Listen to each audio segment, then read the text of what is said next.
మథురలో మాకు హోటల్ వాడు బటూరేతో టిపోరే ఇచ్చాడు.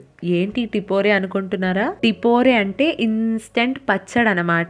ఈ టిపోరే రెసిపీ రాజస్థాన్ లో చాలా ఫేమస్. దీనిని రోటీతో, పూరీతో, బటూరేతో కన్జ్యూమ్ చేస్తారు. దీని అస్సలు సిసలైన పేరు మిర్చికా టిపోరే. ఈ రెసిపీని తయారు చేయటం కోసం ఇలాంటి లావు మిరపకాయలను తీసుకోవాలి. మనం రోజు వాడే సన్నటి మిరపకాయలను తీసుకుంటే కారం అదిరిపోతుంది, అస్సలు తినలేం. నేనైతే ఒక 1/4 kg అంటే 250 grams మిరపకాయలను వాష్ చేసుకుని తుడిచి తీసుకున్నాను. ఇలా చూపిస్తున్న విధంగా తొడిమను కట్ చేసుకుని మిరపకాయలను పెద్ద పెద్ద ముక్కలుగా కట్ చేసుకోవాలి. ముక్కలను చిన్నగా కట్ చేసుకుంటే ముక్కలు తొందరగా మగ్గిపోయి టేస్ట్ అస్సలు బాగోదు. అన్ని మిరపకాయలను గింజలు తీయకుండా ఇలా పెద్ద పెద్ద ముక్కలుగా కట్ చేసుకుని పక్కన ఉంచుకోవాలి. తరువాత ఒక కడాయి పెట్టుకుని అందులో 2 టేబుల్ స్పూన్ల ఆయిల్ యాడ్ చేసుకుని ఆయిల్ వేడెక్కాక ఒక 1/2 టీ స్పూన్ ఆవాలు, జీలకర్ర, ఇంగువ యాడ్ చేసుకుని ఇప్పుడు అందులోకి తరిగి ఉంచుకున్న పచ్చిమిర్చి ముక్కలను వేసుకుని ఒకసారి కలుపుకోవాలి. నెక్స్ట్ అయితే ఇందులోకి మసాలాలు యాడ్ చేసుకోవాలి. ఒక 1/2 టీ స్పూన్ సాల్ట్, ఒక 1/2 టీ స్పూన్ బ్లాక్ సాల్ట్, ఒక 1/2 టీ స్పూన్ కారం,